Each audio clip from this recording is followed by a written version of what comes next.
Ravi, this is a question I want to ask you. You've interacted throughout your life with many people of different religions, particularly Muslims.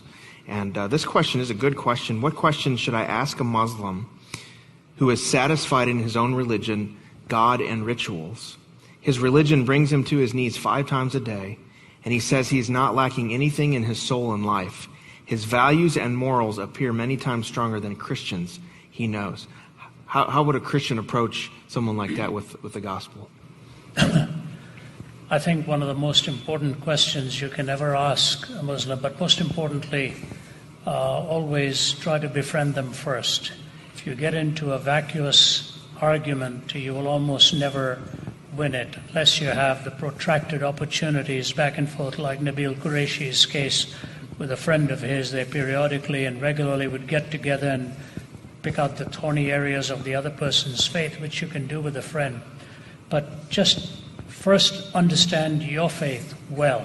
It's very important for you to understand what the Christian faith is about, which is very distinctive from the Islamic worldview.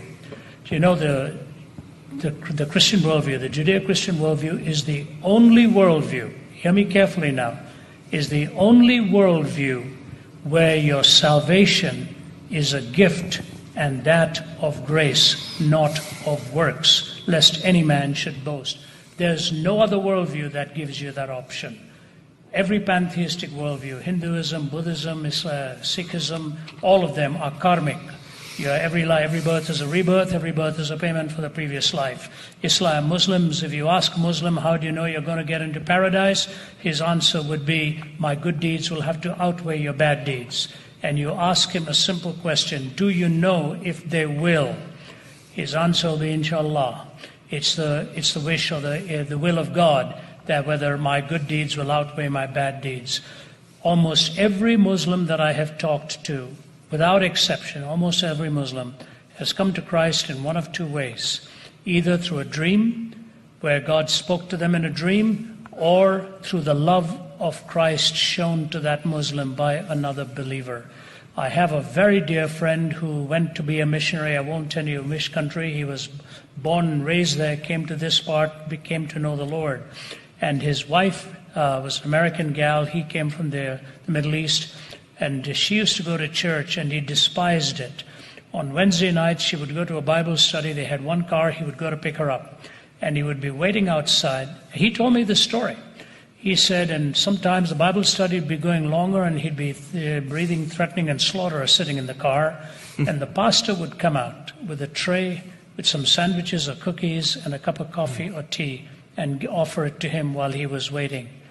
That so touched him. He said, I can tell you this, if the reverse were true waiting outside a mosque, nobody would even think of doing that for you because of the way they would despise your faith. Said that this pastor knew I was waiting and didn't want to come into the church, so he'd bring me a cup of tea or coffee and some sandwiches, cookies.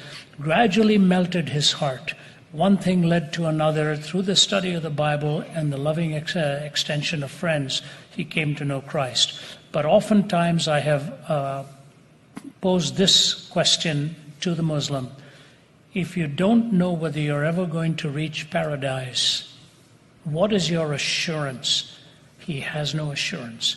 And I say to you, a God who is perfect, a God who is gracious, a God who is merciful and forgiving can offer you that assurance because he paid the ultimate price to give you that assurance in the death of his Son, and that grace and forgiveness is offered to you. One man responded by saying the prodigal son's story doesn't talk about the son going out, looking out for the little guy to bring him back or whatever it was. I said the father left the home in that story, left the home to welcome the son back. I said that is the point of the message of God seeking you out. I said there's no prophet going out either from that story, so your whole worldview gets defeated in the process of raising that question. But God left his home, come to receive you and me. The one thing you must understand is this, and a Muslim who came to Christ in Malaysia said this to me. I was buying a suitcase from him, and I had to pay the price of listening to 30 minutes of his testimony before I bought the suitcase. He said this to me. and my friend standing beside me, he said, if people say that the Quran and the Bible are very similar in their teaching, he said, I just say to or ask if the God of the Quran and the God of the Bible are the same. He said, just look at the two lives. Look at the life of Muhammad and look at the life of Jesus, and you tell me whether it's the same God they are talking about. There's a world of a difference in the life of Jesus in contradistinction to any other claimant to divine or prophetic status.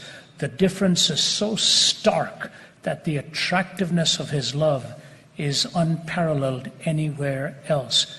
I just present the love of Christ to them. At the end of a conversation with Sheikh Hussein in Damascus, Syria, he's the leading Shiite cleric in Syria. We chatted for nearly 2 to 3 hours, the interpreter between us, and he would ask me one question about my faith, I would answer it. I would ask him one question about his faith, he would answer it. Very cordial. He would always address me as Professor Zacharias. And then finally he said, I want to make one more statement. He said, I think it's about time for us Muslims to stop asking if Jesus died on the cross and to start asking why. I said, Sheikh Hussein, do I have permission?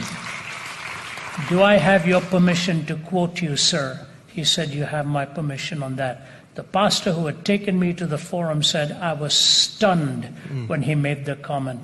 What prompted that was a repeated response I kept making on the crucifixion, on the death of Christ, on Calvary, why it was so critical to cleanse this heart and to make us acceptable to the Father because we were otherwise unclean. Finally, he said, it's time for us to start asking why. So the certainty of heaven and the gift and grace of Christ would be issues to which you need to be coming back. But be prepared for issues like the Trinity and all the others that they will throw your way. So do your homework.